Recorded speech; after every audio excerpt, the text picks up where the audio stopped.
Hi guys, it's Michelle, and today's video is going to be another childhood ruining conspiracy theories video for you guys. I'm really excited about it. Sorry I took a bit of a break. I was actually in London for a couple weeks and that's really it. I don't know, I don't really usually take like that long of breaks, but either way I'm very excited for today's video and to get back into it. And this video is going to be really interesting because I have been obsessed with rewatching Victorious lately, clearly, if you can't fucking tell by my hair. But it's been like so good. I forgot how good that freaking show is. Essentially, they added Victorious onto Netflix and I've been watching it, a lot of people have as well. From that, I've noticed how vulgar the show actually is. Like a lot of the time, like the jokes are actually pretty bad. And it just got me thinking about all the different conspiracy theories, and then I did some research and found some other different childhood conspiracy theories as well to place in this video. So let's get into it. So the first conspiracy theory that I am going to be talking about revolves around the TV show Hey Arnold. I loved Hey Arnold as a kid. I found this theory to be super interesting and I actually really believe it. So essentially, a Reddit user created this conspiracy theory. It's basically the theory that the entire Hey Arnold show is actually about Helga. And obviously Arnold is the main character of the series. It's undeniable that Helga is like one of the characters, honestly the character that I feel like you learn the most about. It's like, even though the show is not about her, although according to this theory it is, she always has these really far in-depth inner monologues and is just psychologically like such an interesting character to look into. And we're going to be talking about the theory that the show is actually meant to be about Helga and not Arnold, and that it's kind of at least from Helga's perspective, which I think makes a lot of sense. So of course the title Hey Arnold is a phrase that is constantly used by Helga. We like learn so much more about Helga. Basically Helga's mom is an alcoholic, we think. I don't know, she's obsessed with a blender. Either she's drinking these smoothies or she's literally like passed out, like sleeping. So a lot of people believe that Helga's mom is actually meant to be an alcoholic. Helga's father is kind of a perfectionist and has this like really uptight energy, and then Helga's older sister is like basically the perfect sister, the perfect daughter. She's pretty, she's smart, she was like a valedictorian, she did all the, you know, well, she's basically my older sister, essentially. My sister's like in med school, so. She has like the older sister, like, you know, energy of like, oh, you'll never live up to me kind of vibe. It's actually theorized that Helga was an accident because she was born 12 years later than her older sister, which usually I would say is mostly that person, either one of the kids were an accident, so it's pretty interesting to think about. Helga spends a lot of time living in the shadow of her sister, feeling neglected by her parents, and overall just, you know, that could be the drive of why she bullies people in school, why she bullies Arnold, even though she secretly loves him. Probably because she doesn't really know how to give love because she never felt love. But it's so weird that we have this much depth of like a side character. And if you think about it, they did a flashback of how like Helga and Arnold met, and basically Arnold like complimented her bow and was like, oh, I like your bow, I like that it matches your clothes in preschool. From that point on, like she was obsessed with Arnold and loved him, although she resorted to bullying him because she didn't really know how to express her love. That could be because she's young or because she has other traumas that, you know, cause her to react like that. But either way, it was super important to her that Arnold was nice to her, even though it was like bare minimum nice. It's clear that Helga probably hasn't felt that like compassion from anyone before, and it's really sad if you think about it, and it kind of like spins the show in like a dark way. Also, why I think it makes sense that the whole show comes from Helga's perspective is because if Arnold is really, which he is as we can see in the show, this very, very important person in Helga's life, obviously if she were to have a show or a perspective on life, a lot of it would center around this person who is so important to her. So to me, it makes actually kind of a lot of sense that the show is meant to be from Helga's perspective, just because she's the only character that we see have these crazy like inner monologues where she just like goes off on tangents and is just talking about her feelings, and she's just very like emotionally developed as a character for, you know, a kid's TV show, I think. It's very interesting to watch, and I actually really believe this conspiracy theory, and I find it to be so interesting. The next conspiracy theory that we're going to be talking about is all about Jimmy Neutron. It's another theory that I really do believe. I think it's so interesting. It is the theory that Jimmy Neutron is a genetically engineered child who is set up in a fake, like, environment, like with fake family members that are all actors, kind of like a Truman Show situation, which is really scary to think about. Basically, this conspiracy theory says that the government kind of came up with Jimmy Neutron, or recognized that he had powers from an early age, because obviously he builds these crazy inventions and basically just like can do these things that obviously the average child cannot. So it's theorized that Jimmy Neutron is kind of set up in this utopia, like, fake world where the government is basically watching as his powers develop just in a natural setting to see how they can use his inventions and how they can use his, like, brain power to benefit the government. I don't know, I actually find it pretty interesting. Because if you think about it, like, his inventions are literally fucking insane and no one ever really, like, cares about it. Like, I feel like the kids kind of do, like, his friends at school, but, like, his parents are just, like, kind of unbothered. They're like, okay, like, bitch, what? Like, what do you mean your fucking 2-year-old is, like, making these crazy things? I mean, like, probably 7, but still, like, what, like, I feel like they're just, like, really unbothered and they don't really pay attention to Jimmy Neutron that much, which is crazy. And I even believe that it's a possibility that his friends are also, like, government testing, like, as well, to, like, throw in some, you know, how would, like, natural kids, like, react to the situation. And what's really interesting that this Reddit user pointed out is that Jimmy Neutron, like, when he creates different inventions and stuff and gizmos, they're never really talked about after the fact in other episodes, kind of just like a one and done situation. So it's theorized that the government actually takes his inventions that he creates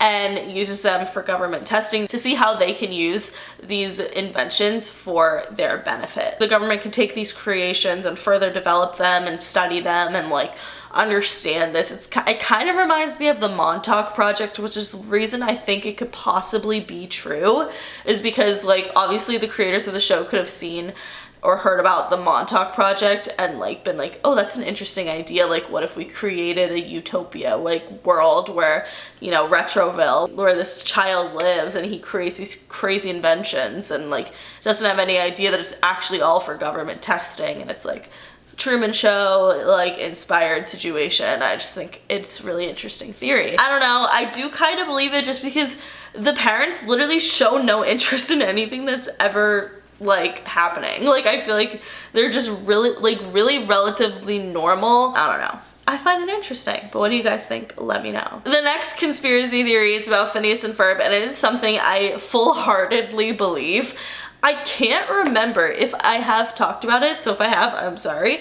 I tried to, like, look for it and, like, find my own video on it, but I honestly I couldn't find it, so I have no idea if I talked about it, because I know I've read it before I, like, researched for this video, but either way, I definitely probably wrote on Twitter about it, I'm not sure. But if you haven't heard this theory, just buckle up because it's fucking interesting. Basically, the theory is that Dr. Doofenshmirtz is actually Phineas's father. This fully makes sense because, first of all, Doofenshmirtz and Phineas, if you think about it, they're both obsessed with inventing things and doing crazy inventions. They both have that, you know, engineering kind of vibe to them. They have a very similar vibe. Not only that, but they look alike. They both have triangle-shaped heads, which is pretty interesting because if you look at Ferb's dad, Ferb and his dad have the same shaped head.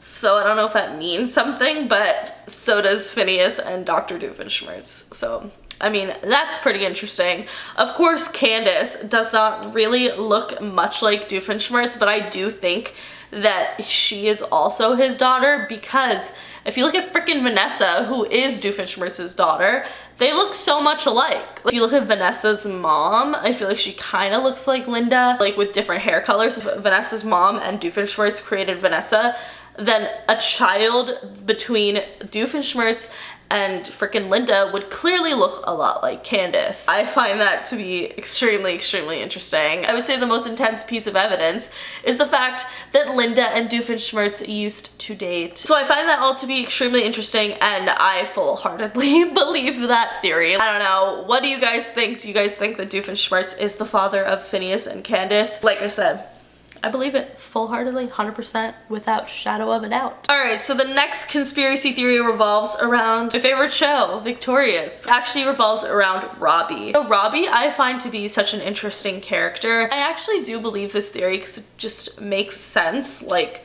from a psychological standpoint, from just your average human standpoint.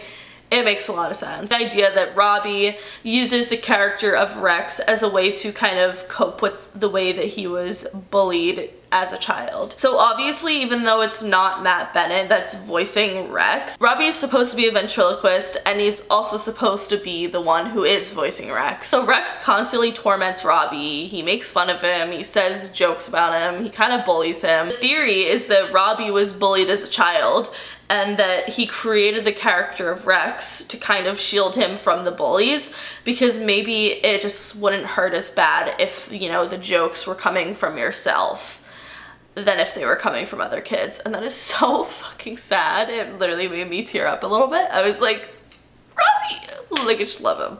But if you think about it, it does make a lot of sense. Like, I feel like a lot of people do that. A lot of people kind of like, oh, like make jokes about themselves, about things that they don't, like, they're insecure about or that they don't like about themselves, just because if they bring it up and they make it a joke, then it's like less of a thing that like other kids are gonna make fun of you for. So it kind of makes sense to me, and it's really sad. I don't know, it's just like, Robby. So those were the conspiracy theories that we're gonna talk about, and now we're gonna move on to just one big conspiracy theory that I feel like I'll never fully understand regarding childhood shows, and it is the dirty, inappropriate, I guess, jokes that they make in childhood shows. I personally like think sometimes that it's funny now. However, some of them are like so insane that I cannot believe that they were like actually allowed to be aired on Nickelodeon, or like, yeah, it's just crazy. Let's talk about some of the dirty and dark jokes that you might have missed while watching your favorite TV shows as a child. Speaking of Victorious, let's start with that because there's quite a few. So if you remember, there was an episode of Victorious where Trina gets a giant Christmas tree and she has Robby over to help her flock the tree, which flocking a Christmas tree is essentially spraying fake snow on the tree. Trina accidentally flocks Robby in the face, and it looks, I mean, it's just white shit on someone's face, and then he asks Trina to get him a flock rag. So that was pretty rough, I think. The guidance counselor slash principal, I don't honestly remember, but Lane, in order to get the kids to stop fighting, he would squirt lotion on their face, and obviously it just looks pretty phallic, if you ask me. And another joke that Victorious made is that Andre got a D on his Christmas song, and he said, "How does someone go from an A to a D?" And then Jade said, "Happened to me in 8th grade." Because talking about her boobs, which, weird. Another episode included Tori going up to Beck and being like, "Oh my god, no, no, no, no." And then Beck said, "Wow, I've never heard a girl say that before." That's just, I can't. Also, Kat's brother, just the weirdest like character ever. In an episode, Kat said, "One time my brother found a vacuum cleaner in our church basement and he took it home and now he keeps it in his room." And Trina said, "Well, you should probably call the church and tell him he has it." And Kat said, "Oh, they wouldn't want it back." Like, that's so weird. And we'll talk about more about what I think about them after, but we're gonna talk about some more children's jokes that like you probably missed. In Rugrats, this one's so gross. The grandpa was babysitting the kids. He like showed up with like a bunch of like movies, and he said, "I rented you boys some movies." There's like a bunch of Reptar movies, and then he said, "And my personal favorite, Lonely Space Vixens." And the grandpa was like, "That's for after you go to bed." No, like, no. Also, Scooby-Doo. Scooby and Shaggy are obviously like supposed to be stoners. In the live action Scooby-Doo, Shaggy meets a girl on the plane literally named Mary Jane, and he goes, "Like, that's my favorite name." Like, it's just so weed. In iCarly, Miss Briggs, like, being obsessed with Randy Jackson. Like, what was that? Like, what was that whole thing? I don't even, whatever. Freddie's apartment number, a lot of people have talked about this. At first, I thought it was just a coincidence that it looks like a penis, but, I don't know. Like, do you think it's a coincidence that it looks like a penis, or do you think they made it look like a penis? The conspiracy behind all of this is like, why do they do it? We've obviously talked previously, because a lot of these shows are Nickelodeon shows. Also, a lot of them are written by Dan Schneider. We've talked previously about Dan Schneider, and I will link those videos down below. There are so many different accusations against Dan Schneider. Weird foot fetish allegations. There's a lot. And he actually doesn't work at Nickelodeon anymore, which is pretty crazy because he was working there for over 20 years. I just feel like sometimes where there's smoke, there's fire, so who knows. But either way, it's undeniable that his shows had these like crazy sexual innuendos, which I think is borderline concerning, because not only are these children's shows, and you know, maybe it'll go over the children's heads and they won't really get it, but the actors at the time of these shows recording, a lot of them were underage. And that's where it kind of makes me uncomfortable. Because even though they're teenagers, and like teenagers make jokes and stuff, and like they make sexual jokes like in high school, like that's just like a thing. It's just kind of weird when like your older director and writer is like writing them in and telling you to say these things if you're like underage. I don't know. I just think that's kind of weird. That's just my personal opinion. Y'all know I'm not very like family friendly or anything, so it's not like that, but I just think it's weird that it's these shows that are targeted for children, and also that some of the actors are children. Like, it's just a little bit rough. It's not like Dan Schneider is the only person who does this, so, you know, regardless of whatever accusations are against him, there are other TV shows and a lot of other movies that do this as well, and put in these sexual jokes or weird jokes. And why? I don't know. Like, that's the part of the conspiracy that I just like will never understand, because a lot of people think it's for the parents to enjoy like these jokes and stuff, but I don't know, if I'm being honest, I feel like my parents never really watched TV with me that much. Like, they would, but not enough to like sit there and, you know, take in what the jokes were actually saying or anything like that. Like, I feel like they never really paid that much attention to it, so I just don't buy the whole it's for the parents kind of situation. Maybe it'd be for us, like, looking back and rewatching this show. I think it's kind of funny now, like, to like look back and watch Victorious and like see all the shit that I missed. Like, it's pretty crazy, but I don't know. Is it for the adults? Is it just because they think it's funny and just to see what they can get away with? It's kind of like an adrenaline situation.